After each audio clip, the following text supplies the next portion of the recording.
The phone buzzed against the mahogany table like a dying heartbeat, flashing the word husband. But as Stella looked up into the cold, predator eyes of the most dangerous man in Seoul, she didn't feel fear. She felt seen, and in that insane split second, she pressed decline. The bass in the nightclub wasn't just a sound, it was a physical force thumping against Stella's chest, trying to restart a heart that had felt dead for 2 years. Seoul's most exclusive underground club, the Onyx, was a sea of neon lights, expensive champagne, and bodies moving in rhythmic desperation. Stella sat alone in a semi-private booth, a statuesque figure of elegance amidst the chaos.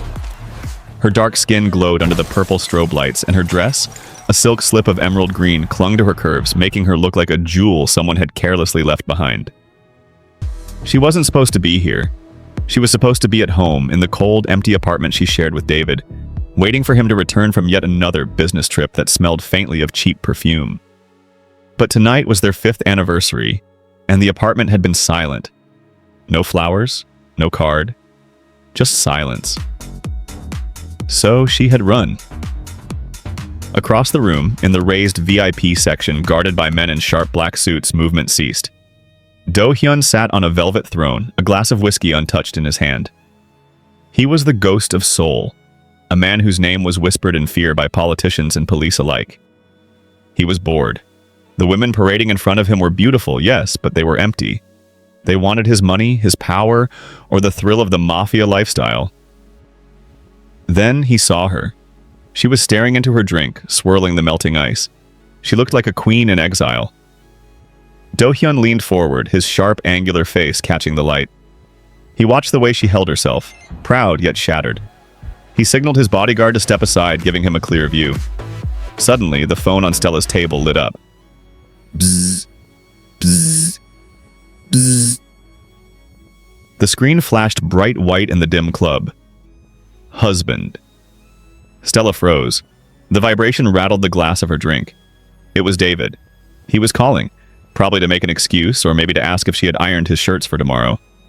The old Stella would have lunged for the phone, desperate for a crumb of his attention, apologizing for being out, terrified of missing him. But tonight, Stella felt the weight of a gaze on her. She looked up. 60 feet away, Do-hyun was locking eyes with her. He didn't smile, he didn't wave, he just stared with an intensity that stripped her bare. He saw the phone ringing. He saw the hesitation in her hand. He took a slow sip of his whiskey, challenging her without speaking a word. "Pick it up," his eyes seemed to say. "Be the good wife." Have you ever stayed loyal to someone who didn't deserve you just because you were afraid to let go? If you've ever felt invisible in a relationship, type, "I see you" in the comments right now. Let's continue. Stella looked at the phone, then she looked at Do-hyun. The air between them crackled, hotter than the crowded dance floor. Her hand hovered over the screen. The ringing was insistent, demanding. "Pick up, Stella. Be good." She took a breath that tasted of expensive cologne and rebellion. With one finger, she reached out. She didn't swipe green, she pressed the red button. Decline. Then she powered the phone off, flipped it face down, and looked straight back at the mafia lord. Do-hyun's lips curled into the faintest, most dangerous smirk Seoul had ever seen. He stood up. The sudden silence from her phone was louder than the club's booming bass. Stella felt a strange cocktail of defiance and terror course through her veins. She had done it. She had severed the last fragile thread of obligation to a man who had long ago ceased to cherish her. And now the predator she had dared to challenge was moving. Do-hyun descended from his VIP perch with the fluid grace of a hunter. His dark suit seemed to absorb the neon light, making him a shadow against the vibrant backdrop. His bodyguards followed, creating an intimidating wake through the throng of dancers who instinctively parted for him. Every step was deliberate. Every glance he received from onlookers was laced with a mixture of fear and reverence. Stella watched him approach, a tremor starting deep within her. It wasn't just fear, though. It was an unfamiliar electricity, a current of excitement she hadn't felt in years, perhaps ever. David had always been predictable, his affections measured, his presence always distant. This man, Do-hyun, was an earthquake. He stopped directly in front of her booth. The music seemed to recede, leaving only the sound of her own ragged breathing in her ears. He didn't sit. He simply stood, his eyes, dark and piercing, sweeping over her, analyzing every detail, every curve of her emerald dress, the slight tremor in her hands. "You declined his call," Do-hyun stated, his voice a low rumble, surprisingly smooth beneath the club's thrum. It wasn't a question, but an observation, almost a challenge. There was no judgment, only a raw, discerning curiosity. Stella met his gaze, refusing to flinch. Her heart hammered against her ribs, but something deep inside her stiffened with resolve. "It's my call to make," she replied, her voice steady despite the quake in her soul. She surprised herself with the boldness. A flicker, something akin to approval, perhaps even a hint of a smile, danced in his eyes before vanishing. He gestured to the empty seat opposite her. "May I?" She nodded, a silent invitation. He slid into the booth, his proximity instantly shrinking her world to just the two of them. A faint scent of expensive leather and something sharp like steel and ozone emanated from him. It was intoxicating. "Stella," she offered, extending her hand. It felt ludicrous, a formal introduction in a place so rife with informal illicit dealings. He took her hand. His touch was firm, warm, and unexpectedly gentle, sending shivers up her arm. "Do-hyun," he reciprocated, his thumb brushing lightly against her knuckles before he released her. The brief contact left her skin tingling. "Your husband," he continued, leaning back slightly, "must be a very foolish man." The words hung in the air, a loaded statement that cut straight to the core of her pain. It was the first time anyone had acknowledged the truth of her situation, not with pity, but with a stark, brutal honesty. Tears pricked at the corner of her eyes, but she blinked them back. She wouldn't cry in front of him. Not here, not ever again. "He is," she admitted, her voice barely a whisper, thick with unspoken hurt. The admission was a release, a small crack in the dam she had built around her heart. Do-hyun simply watched her, his gaze unwavering, taking in her vulnerability without exploiting it. He picked up her abandoned drink, sniffed it, and then placed it back down. "This won't do," he murmured. He snapped his fingers, and a silent, efficient waiter immediately appeared. "Bring her a glass of the Crimson Kiss, and bring me another whiskey." He turned back to her, a faint, almost imperceptible tilt to his head. "Tell me, Stella," he began, his voice dropping to a seductive whisper that cut through the club's noise. "Why did you choose to decline?" The question wasn't just about the phone call, it was about everything. And for the first time in years, Stella felt a spark of dangerous honesty ignite within her. She was about to tell her story to a man who lived outside the rules, a man who saw through facades and who somehow made her feel thrillingly, terrifyingly alive. "I declined," Stella started, her voice gaining strength as the alcohol and the atmosphere emboldened her. "Because for 5 years, I have been waiting for a man who looks through me. Tonight, I wanted to be looked at." Do-hyun's eyes darkened, a swirl of desire and respect pooling in his iris. He opened his mouth to speak, perhaps to tell her she was the most visible thing in the room, but the instinct that had kept him alive for 30 years kicked in first. His head snapped to the left. The air in the club shifted. The laughter died down near the entrance. 3 men in gray suits had entered, too stiff for the dance floor, too focused for the bar. They were Vipers, a rival syndicate from the Incheon district, and they weren't here to dance. "Down," Do-hyun commanded. It wasn't a shout, it was a calm, terrifying order. Before Stella could process the word, Do-hyun lunged across the booth. His hand, large and protective, clamped onto the back of her neck, forcing her head below the table rim just as the first bottle shattered against the wall where her head had been a second ago. Crash! Chaos erupted. The music cut out, replaced by screams and the sickening sound of breaking glass and dull thuds. Stella gasped, curling into a ball, but she didn't feel the cold floor. She felt Do-hyun. He was hovering over her, a human shield of expensive wool and iron muscle. "Stay close to me," he hissed into her ear, his breath hot against her skin. "Do not let go of my jacket." He stood up, pulling her with him. Stella gripped the back of his suit jacket so hard her knuckles turned white. She watched, wide-eyed, as one of the gray-suited men lunged with a serrated knife. Do-hyun didn't panic. With a movement too fast for her to track, he caught the attacker's wrist, twisted it with a sickening crunch, and sent the man flying into a table of drinks. He turned to her, his face splattered with a single drop of blood, looking more alive than she had ever seen a human being. "We leave, now." He didn't wait for an answer. He laced his fingers through hers, a grip that was possessive, tight, and reassuring. For the first time in her life, Stella wasn't being left behind. She was being taken. They sprinted through the kitchen, dodging startled chefs and steaming pots. The adrenaline crashed through Stella's system, washing away the grief of the ignored call. Her heels clicked frantically on the tiles, but whenever she stumbled, Do-hyun was there, an anchor pulling her forward. They burst out the back exit into the cool, rainy Seoul night. A sleek black sedan idled in the alleyway, engine purring like a beast. Do-hyun yanked the door open and practically threw her inside before diving in after her. "Go!" he shouted to the driver. As the car screeched away, leaving the chaos of the club behind, Stella sat breathless, her chest heaving. She looked at Do-hyun. He was adjusting his cuffs, calm as a frozen lake, but his eyes were blazing as he looked at her. "You are not safe anywhere else tonight," he said, his voice rough. "You are coming with me." Stella looked at her phone, still clutched in her other hand.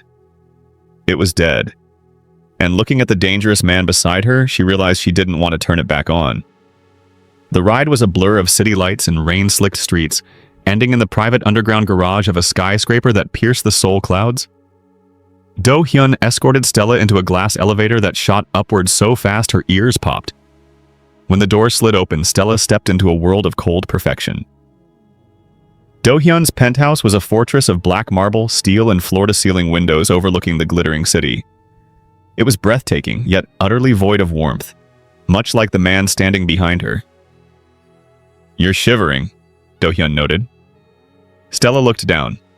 She hadn't realized it, but the adrenaline crash, combined with the damp chill of the alleyway, had left her trembling.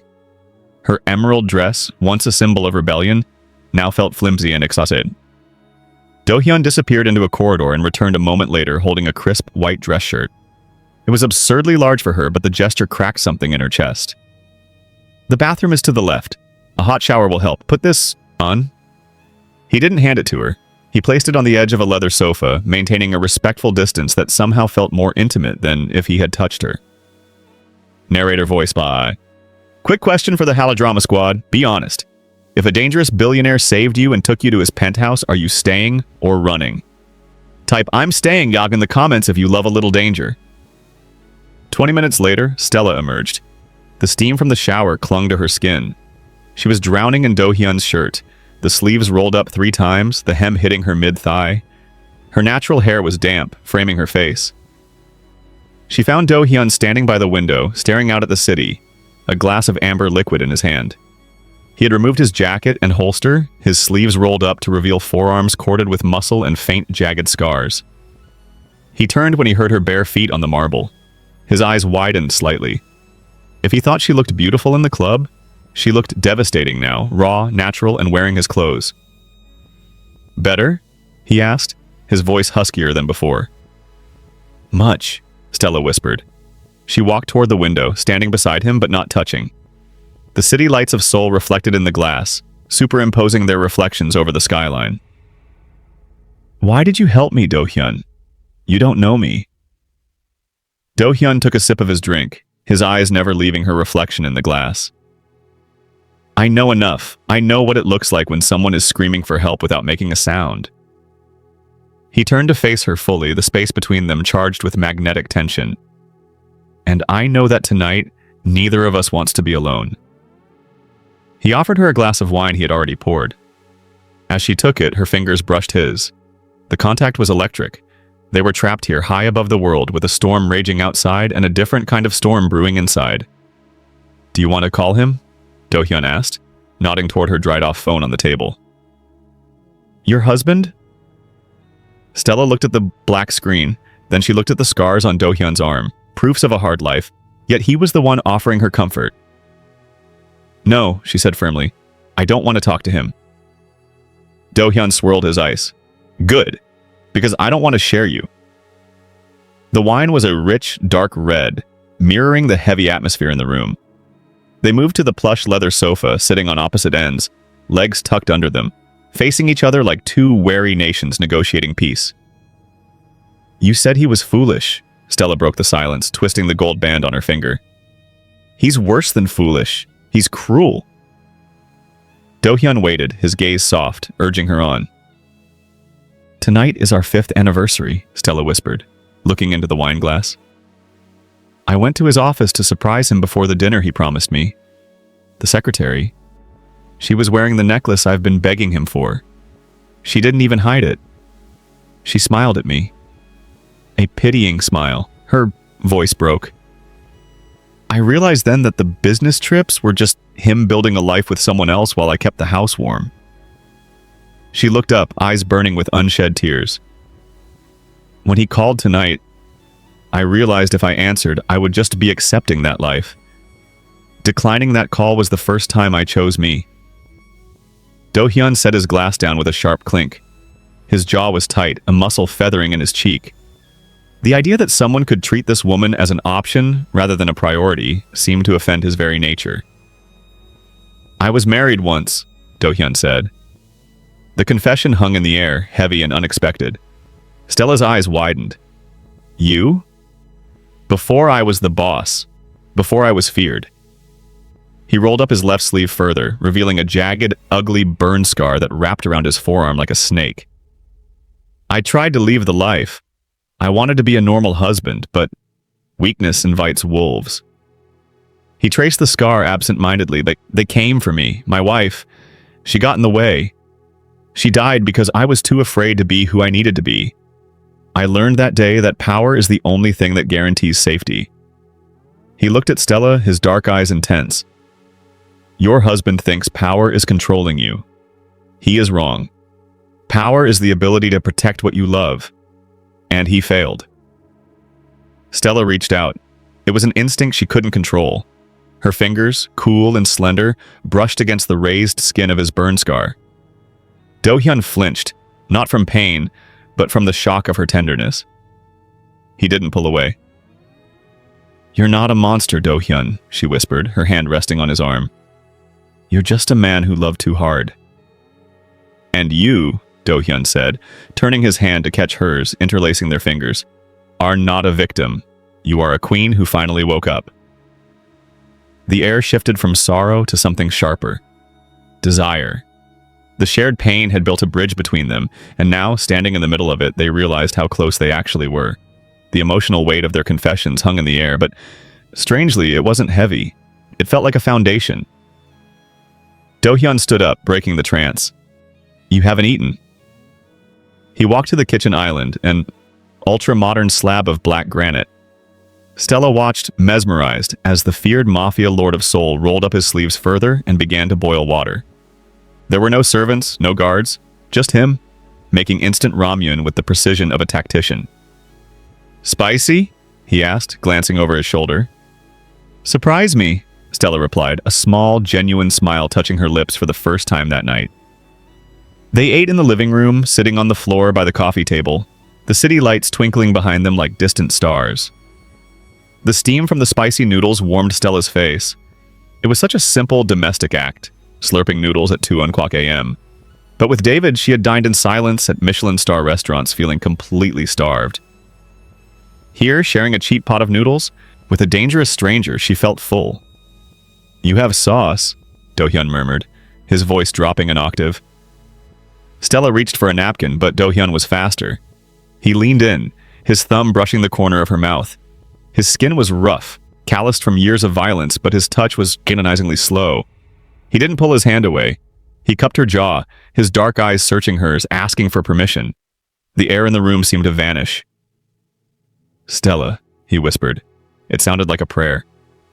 If I kiss you now, there is no going back. You understand that? Stella looked at him. She thought of her cold apartment. She thought of the husband who wouldn't notice she was gone until he needed his laundry done. Then she looked at Do-hyun, a man who would burn the world down just to keep her warm.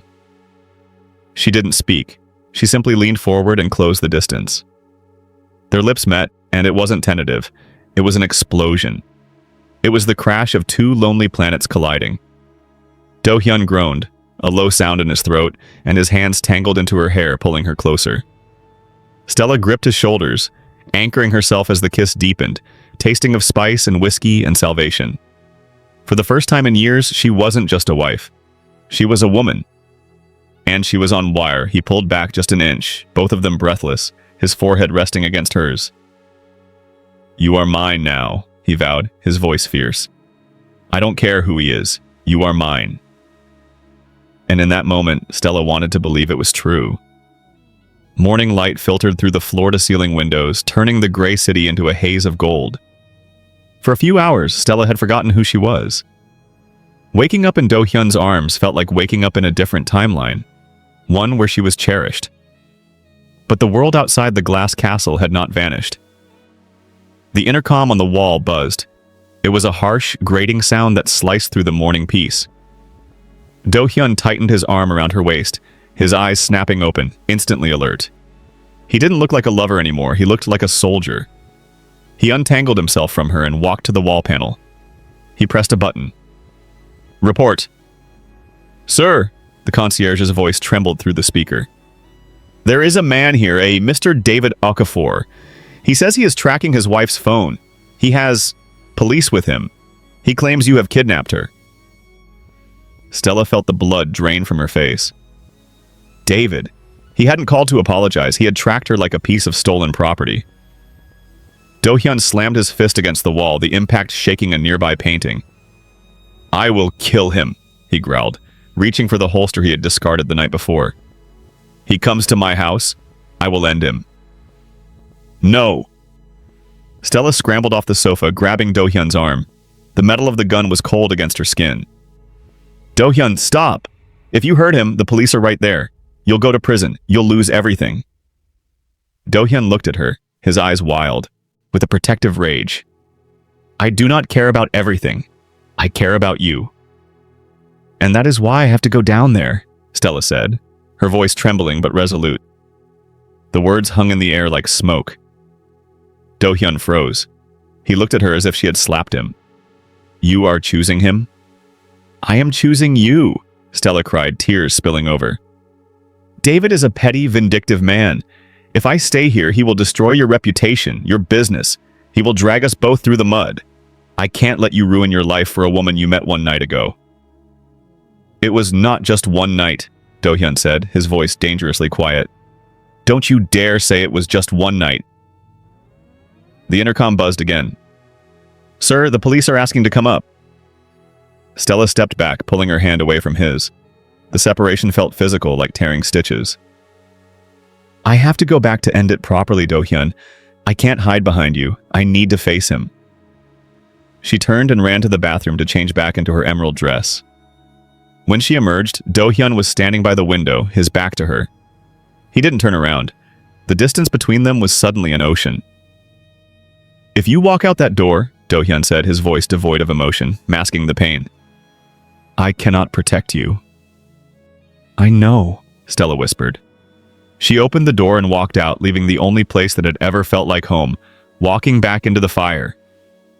The lobby of the building was cold, a stark contrast to the warmth Stella had just left. David stood near the concierge desk, flanked by two uniformed officers. He didn't look like a worried husband. He looked like a man whose car had been scratched.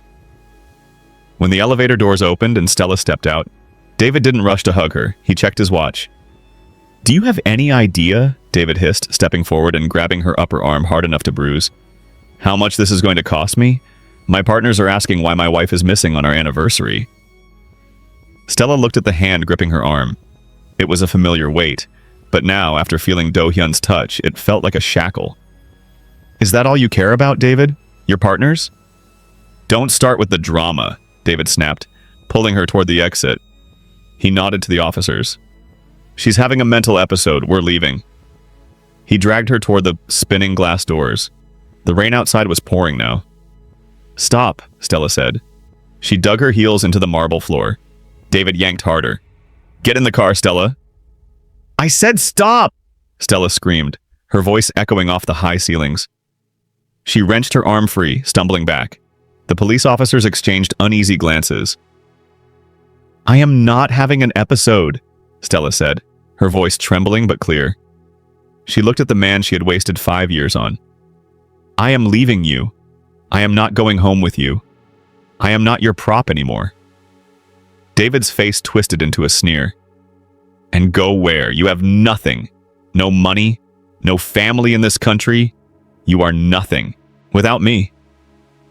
The words hung in the air, ugly and cruel. For a moment, Stella believed him. She felt small, alone, and terrified. She had walked away from Do-hyun to save him, and now she was stranded in the cold lobby of her life. She is not nothing. The voice was low, calm, and lethal. David froze. Stella spun around. Do-hyun was standing by the elevator banks. He hadn't stayed in the penthouse. He had followed her down. He wasn't wearing his jacket. His sleeves were rolled up, his scars visible, and he was holding a black umbrella in one hand, his other hand resting casually in his pocket. He looked like a king descending to execute a peasant. He walked past the police officers, who instinctively stepped back, sensing that this man was above their pay grade. Do-hyun stopped between Stella and David. He didn't look at David. He looked only at Stella. "You tried to protect me," Do-hyun said softly, ignoring the audience. "But you forgot one thing. I don't need protection. I need you." He turned to David, his eyes dead cold. "Get out, before I buy this building and evict you from the city." This is the moment of truth. If you think Stella should run back to Do-hyun right now, hit the like button. Let's see how many of you believe in second chances. David scoffed, trying to muster bravado. "You think I'm scared of some gangster? She's my wife."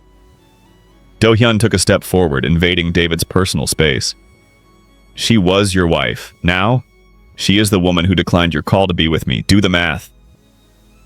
David looked from Do-hyun's murderous gaze to Stella's defiant face. He saw the truth. He spat on the floor, turned, and signaled the police. "Fine, keep the trash." As the automatic doors swallowed David into the rainy night, silence returned to the lobby. Stella stood trembling, the adrenaline crashing. Do-hyun turned to her. The anger in his eyes vanished, replaced by a raw, bleeding vulnerability. He held out his hand, the same hand she had held in the club, the same hand she had bandaged in his mind. He whispered, a ghost of a smile on his lips. "The part where we go home." Stella looked at Do-hyun's outstretched hand. It wasn't just a hand.